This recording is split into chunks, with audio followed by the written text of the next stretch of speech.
tubane namwe. Tugeze ku cigwa c'indwi kivuga ngo Imana yacu iharira ibyaha. Mw'iki kiganiro uyu munsi turi kumwe na mwene data Nzimana Eric, Francine Kanyibagira, Pasteur Nestor Gabunganiye. nanje ni Pasteur Nshimirimana Denis. Iki cigwa rero cyo kuri uyu munsi w'isabato tugishikirizwa na mushiki wacu Francine. Reka imbere yuko dutangura icigwa nyezina duhe ikaze Pasteur Nestor kugira ngo adushire mu biganza vy'Imana. Gusenga. Uragoroka data gitandara kizima mara vuga bikaba utegetse bikomera mu bicubahiro. Amen. Uri Imana nziza, uri Imana igororoka, uri Imana koko imva amasengesho y'abasaba nta kwicabiro nka. Amen.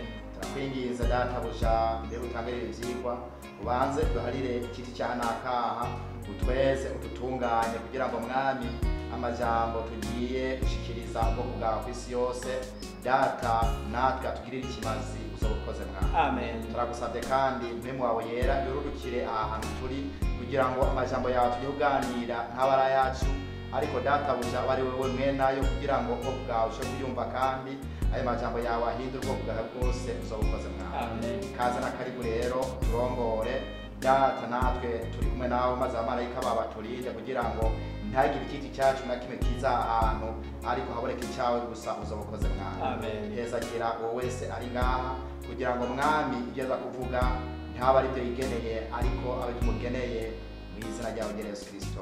Amen. turi ku cigwa c'indwi. Ubwo icigwa c'indwi kiriko kiratubwira ngo Imana yacu iharira ibyaha. Turi kw'isabato ku mugoroba ubwo baduhaye ibisomwa bya kino cigwa cose tuzokwigira hamwe mw'ino ndwi. Baraduhaye muri Nehemiya 9 ku murongo wa mbere gushika 3. Baraduha kandi amajambo dusanga muri Daniyeli 9 ku murongo wa 4 gushika 19. Baraduha kandi muri Nehemiya 9 ku murongo wa 4 gushika 8, n'Abikolosayi 1:16 kugera 17, no muri Nehemiya 9 ku murongo w'9, Abaroma 5 ku murongo wa 6 gushika 8. Baraduhaye umurongo tuzokwisunga nka kino cigwa cose, umurongo wo gufata ku mutwe uvuga ngo ufukafuka ibigabitanyo vyiwe ntazoronka umugisha, ariko uvyihana akabireka azogirirwa ikigongwe. Ayo majambo twayasanga muri mu Migani 28 ku murongo wa 13. Na kino cigwa rero cyo kwisabato ku mugoroba nk'uko mwumvise ko icigwa kitubwira ngo Imana yacu iharira ibyaha, tuza kubonamo amajambo cyangwa se ibyakurikiye inyuma y'Abisirayeli igihe bari bavuye mu minsi mikuru y'isago. Twarabonye mu byigwa byaheze iminsi mikuru y'isago ingene byagenze, ingene bayikoze. Mu byigwa byaheze cyangwa se twahejeje mu cya 5 n'icya 6 twarabonye ibikorwa bakoze nyuma y'aho Yerusalemu yari yuzuye, maze barakora nabo nyene ubwabo atagahatiro karimo, barakoranira ahantu hamwe maze bahamagara Ezira kugira ngo abibutse ibyagezwe by'Imana. Aha rero mwa kino cigwa c'uno munsi Imana yacu iharira ibyaha kw'isabato ku mugoroba tugomba turabe ingene byagenze inyuma y'ino minsi mikuru y'isago. Turabona ko bariko baratubwira ibikorwa noneho bakoze mu kwegera Imana mu kuyihimbaza no gusaba noneho imbabazi ku buryo bwihariye. Bisigura yuko muri ya minsi mikuru y'isago hariho novuga ati hariho urugero batari bagezeko bwo kuba bo kwihana noneho bagasaba imbabazi. Ego twarabonye yuko hariho indahiro bagiraniye na Nehemiya ndetse akanabarahiza yuko hari ibikorwa batazosubira gukora kubera yuko byabashafuza cyangwa se byatuma nk'ubwoko bw'Imana abanyamahanga bari babegereye babacisha mu ijisho cyangwa se bakabatuka cyangwa se ibyo bikorwa bikaba byari nk'ibikorwa by'agasuzuguro mu bwoko bw'Imana. Noneho rero kino cigwa gatoya nyene nongeye ko ego wumve ngo iyi mibereho y'Abisirayeli ahantu dukoma kuhiga, wumve ngo ukuntu abanyamahanga babacisha mu ijisho byatuma n'Imana yabo bagira gute, baca bayicengera. Baratukisha izina ry'Imana abanyamahanga kubw'inyifato zabo zo kugirira ibyagize by'Imana, bigatuma icubahiro cy'Imana kidahimbazwa no hanze. murakoze na mpamvu rero mw'ico gihe byatumye ibyo bikorwa byihagarara nka kino kigwa rero cyo kwihana imana yacu iharira ibyaha tubona tuza gusanga neza ingene bihanye noneho baratura ibyaha byabo begera imana mu buryo bwagutse maze imana irabaharira bari bafise n'ibintu by'ishari by'inzigo n'ibindi muko kwegera imana rero ibyo byose byatumye babyihana kugira ngo bikunde begerane n'imana kandi imana ibe yobaharira umwanditsi yaratubwiye amajambo makeya cyane aryoshye nshaka ko twasomera hamwe avuga ngo imbere yaho abakuru bari barababwiye ko boreka kuraka no kwiyumvira nabi kubw'ibigabitano byabo ariko kandi ntibyasigura yuko kwicuza no kwihana bitari bikenewe rero ubu ko bari bahejeje guhimbaza iminsi mikuru cyari igihe cyo kuja kwihana nyakuri duca tubona ko muri ya minsi mikuru y'isago nta mwanya barose uhagije wo kuba wo kwihana nyakuri noneho rero nyuma y'ino minsi mikuru y'isago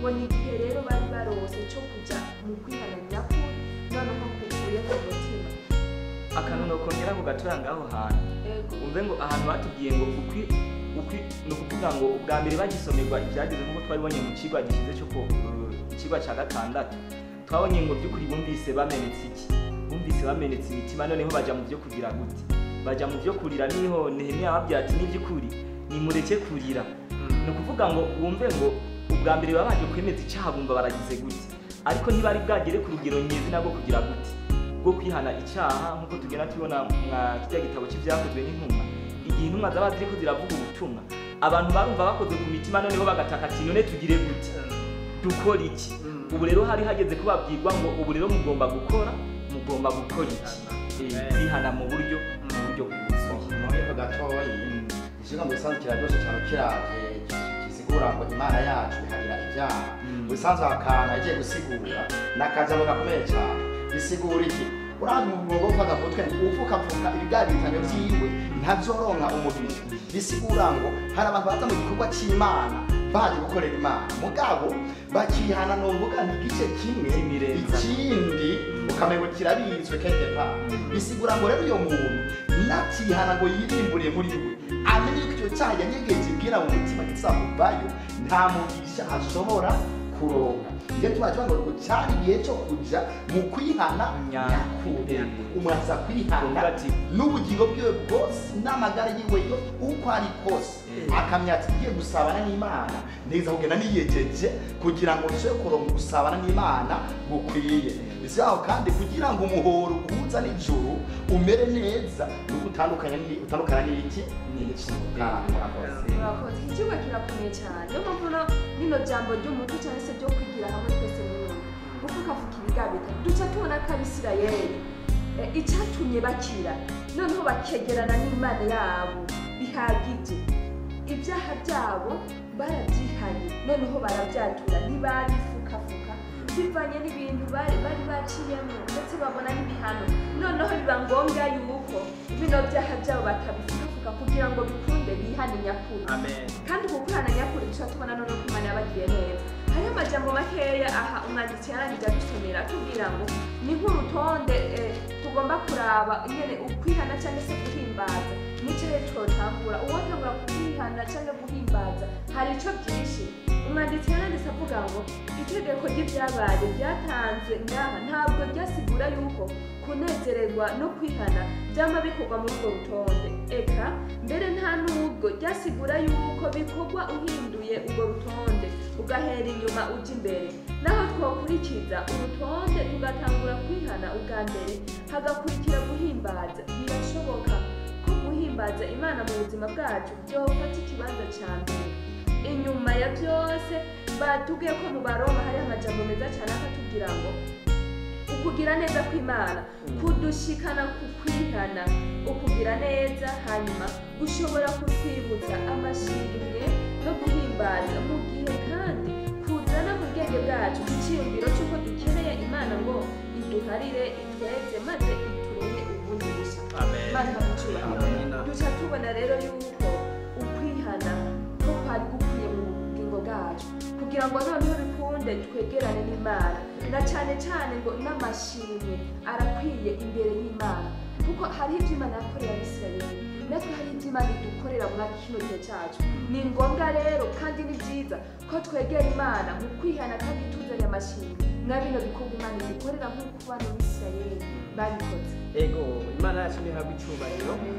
Ni cigwa ngirakamaro kuko iyo turimo turiga ijambo kwihana abantu benshi turihana ibyo kurenzako canke ivy'uburyarya ugasanga mu by'ukuri twabanje kubabazwa n'ingaruka y'icyaha twakoze. Mu yandi majambo ntitwabonye uburemere bw'ikintu twakoze kuko twategerezwa kumenya gukora icyaha bidutandukanya n'ubwiza bw'Imana nk'uko ivyanditswe bivuga.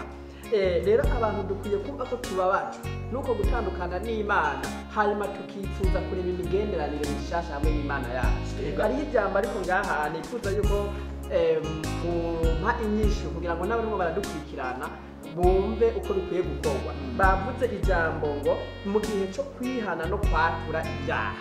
Iri jambo ngo kwatura ibyaha ugiye abantu ntibabikora kumwe. Hariho abagenda bakabwira abayobozi babo nk'abapasitoro cyangwa abapatiri, hariho abagenda bakabwira abigisha iby'iyobokamana mu mashengero iwabo. None kwatura nyakuri Bibiliya yoba ibivuga gute kugira ngo abantu tumenye uburyo bwo kubikora? Yego, ni ukuvuga ngo reka twisungire Bibiliya dusome mu cambere ca Yohana, igice cyawo ca mbere umurongo w'9 kugira ngo tuvyumve neza, kuko hari abantu bibaza ngo kwihana canke se kwatura umuntu aza kwaturira iki, umukuru w'ishengero canke iki. Reka turabe ico reka tusomere Bibiliya turabe ico itubwira mu kijanye no kwatura. Cambere ca Yohana 1 umurongo waho w'9 haravuga ngo nitwatura ibyaha byacu niyo yo kwizigirwa kandi igororoka, ibyo nivyo bituma iduharira ibyaha byacu ikatwoza kugaritanya kose. Ati nitwatura ibyaha byacu Imana yonyene niyo tugomba kugira gute, niyo tugomba kwaturira ibyaha byacu. Ni ukuvuga ngo kuja kwaturira umuntu n'ivyukuri dusomye mu gitabo c'Imigani 2:5-9 ingene naho nyene dushe tuhasoma twumve yuko Bibiliya hari ico ibivugako. Imigani 2:5-9 tuhasome turabe. Hari amajambo avuga ngo witature na mugenzi wawe ubyiwe kandi ntumenere ibanga uwundi. Umurongo w'10 ngo uvyumvise akagutuka ukaba wambaye ibara itakuvako. Imana idufashe cyane. Arumva ariko aho nyine pastor ni ikibazo mwe mutubwiye ngo uwo kwatura n'Imana gusa. Iryo somo naryo uwo kwatura akagutuka. None ko tumenyeye bamwe ushobora kugenda kugira umwungere naracumuye narabikanye umwungere ntatukana cyane agenda kwa padiri ntamwaturya ibyo nakoze kuko bajya bari mu gishingo bakorera Imana. Niyo mpamvu rero ko padiri cyangwa se n'umwungere runaka mu gihe nzomwatura ibyaha byanje ntazovuka numva urenga. Oya, hano batubwiye ngo witature na mugenzi wawe ubyiwe kandi ntumenere ibanga ubu. Bibiliya rero hari ibintu tubwira ngo iyo twakosera, iyo habaye ikosa hagati yacu na bagenzi bacu, abo bantu ni ukuvuga ngo turashobora kugira gute. Ariko nta kuntu jeno ni ukuvuga ngo nta kuntu nokorera ikosa mugenzi wanje ntashanza kubibwira iyo uti urumva aturiya namukoshereje uyu ntacyo yogira gute. Boreka nakunganire gatoya Imana y'igicubahiro. Amen. Mu bisanzwe bijyanye kwihana bisigura ngo vuga icyaha mu izina udaca ku ruhande. Ni niho buri mukristo nyezina kuko ibyo kwihana ntabwo bisiga ngo ni imirimiraziyo. Wewe nako wihereye ahera haruguru aturuvuga ngo bisigura ngo kandi icyaha wakoreye mu mishi kihanirwa mu mishi, icyaha wakoreye ahagaragara kihanirwa ahagaragara. Bisigura ngo n'abyakorewe ngaho wacumuye ngaho sawa twese twumva. Ntabwo bisigura ngo wowe ugenda ngo wiherane mu gishyiraho n'abashaka babaza usabe kibe kigaragara kigaragarira abandi babikorera. Bimwe bakora abantu bose bumva babona bumve ko agisabira iki. Gusa rero icyo twabonye ni uko tutoza kwaturira umuntu tutagize gute tutagiye kuko abonye ngo Imana yonyene niyo yo kwizigwa tugomba kugira. Ikindi kandi bakongera ko aha bashaka kutwereka muri iryo somo mu Migani yuko umuntu yagiranye ikosa na mugenzi wiwe ntabwo aca agenda agapfukama ahantu ngo agiye gusaba Imana imbabazi. Ahubwo icyo Imana idusaba, Yesu yavuze amajambo mu butumwa bwiza bwa Matayo 18 aho yavuze ngo mugenzi wawe niyakugirira nabi umusange kugira ngo wigarurire mugenzi wawe. Mu yandi majambo igihe ducumuye kuri bagenzi bacu ikintu cya mbere dutegerezwa gukora ni ukubasanga tugasabana imbabazi twitatura. Ibyanditswe byera bica bivuga ngo mumaze kwitatura na bagenzi banyu muce musaba imbabazi Imana kuko uwo wacumuye ko ari cyaremwe cy'iki. Yandi majambo igihe rero utitaye kuri mugenzi wawe ntuce ugenda ku Mana, inzira ni kwa mugenzi wawe. Mumaze kwitatura Imana ikibaranga. Na Yesu yarabivuze aho hantu akujyana cyane amashikanwa. Bayabaza imbere kuza gutanga ishikanwa kuri aratari cyane misimbo naje mu buko hari icyo wapfana mugenzi wawe. Banza usije ngabo maze ugende witature na mugenzi wawe. Bisigura byo ishikana ryawe ryakirwe, bisigura ngo banza ugire icyo kwita usaba imbabazi aho magiraniye bose iki ariko rero pastor none bajya abantu basanga aba pastor cyangwa abapadiri nabo twobafasha gute twobabwira ijambo kubera hariho bariko baratwumviriza, hariho bariko baradukurikirana usanga bamenyeye kugenda imbere y'abapadiri babyita kwirega, abandi bakagenda kuri bapasiteri babo. None mwobafasha iki uko kuntu bahora bakora mu kwihana bakagenda kubyakira? Ubanza gitahure mushiki wacu, hari abantu bakora gitaya cyane usanga handitse mu ijambo ry'Imana ngo icyo muzoha ngiswa kiboshwe icyo muzorekurira.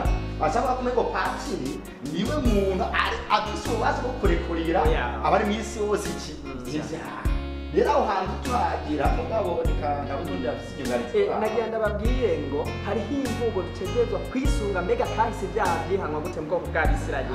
Haraba umuherezi, uwo muherezi iyo bazanye igikoko kigereranywa n'igitambo arico mu buhanuzi cyerekana ko Yesu Kristo wenyine ubwiwe, ntabwo umuntu yagenda akabwira umuherezi ibyaha byiwe, ahubwo yaragenda akabwira cya gikoko akavugira akagatongerera kw'ibyaha yakoze, hanyuma kikicwa mu gishingo cy'uwo munyabyaha. Rero ibyo byari igitutu cy'ibiraririye kuza, umutumba wabyo wari inde? Wari Kristo. Duca dusoma mu Baheburayo aho batwereka ngo dufise umuherezi mukuru aruta ba Mose, aruta ba Melikisedeki, uwo nawe ni Yesu Kristo yicaye iburyo bw'Imana.